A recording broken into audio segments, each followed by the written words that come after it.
Loud Box, an American audio podcast with your host, Elle Robinson. And I'm asking you to join me weekly as we listen, relate, and discuss the things that are unspoken, overlooked, and hidden in the back of our minds, or what I like to call the corner of denial.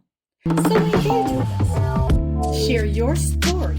I'll even go first regarding family, relationships, the world we live in, our mental health, and how it really and truly affects us. How you were molded by your experiences, even how you overcame them. There's really only one way to get it out, and that's to unlock the box. Hello, and welcome to our very first episode of our audio podcast. I'm so delighted to be here. I'm your host, Elle. So let's step right into the box.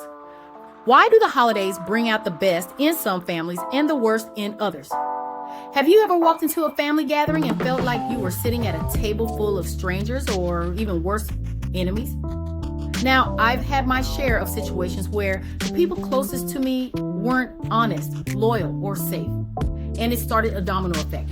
Once trust breaks, everything changes. The betrayal, secrets, and the kind of family tension that follows you like a shadow. I'll share more of my personal story as this podcast unfolds, but today I want to talk about something almost everyone is dealing with this season. I'm sure some of you can relate.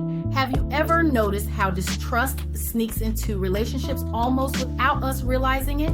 It often starts small, little broken promises, subtle inconsistencies, or unspoken expectations. Over time, those gaps in communication can make us question not just others, but even our own perception of what's true. For some, past betrayals, neglect, or emotional abuse leave marks that make trusting again feel almost impossible. Then there's loyalty, but not the kind that's balanced. One-sided loyalty is all too common. One person gives their time, energy, and support, while the other takes it for granted or avoids responsibility. This imbalance leaves the giver feeling drained, even resentful, while the other might not even notice the effort being made. Often these patterns come from past experiences or simply different ideas about what commitment should look like. Conflict, the thing most of us try to avoid. We often steer clear of difficult conversations because we've learned, sometimes painfully, that confrontation leads to bad outcomes. Maybe culture tells us to stay quiet, or maybe past fights went poorly. But here's the catch. Avoiding the hard topics doesn't make them disappear. Silence can lead to assumptions, resentment, and a breakdown in communication that's even harder to fix later. Sometimes distance becomes a survival strategy. Pulling back, emotionally or physically, can be the only way to protect your mental health in overwhelming or toxic family situations. It gives relief, sure, but it also leaves the underlying problems unresolved, sometimes stretching estrangement over years. And then holidays, they're supposed to be joyful, a time for togetherness.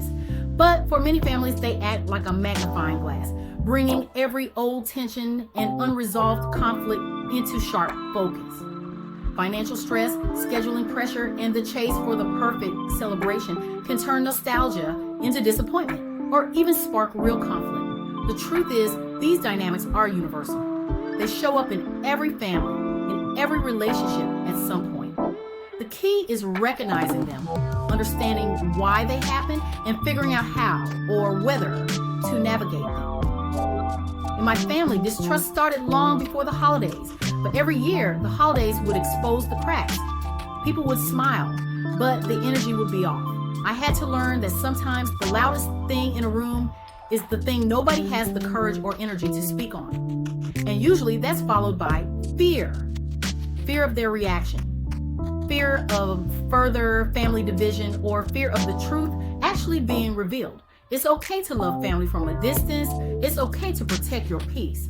And it's okay to step back when the table doesn't feel safe anymore. So, thank you for stepping inside the Loud Box with me today. If anything you heard made you pause, reflect, or feel a little less alone, then this first episode did exactly what it was meant to do. Make sure you follow the show so you don't miss what comes next. Because in the next episode, I'm opening up a chapter of my story that changed everything, and it's time to talk about it out loud. Until then, protect your peace, trust your intuition, and remember, distance can be love as well. Until next time.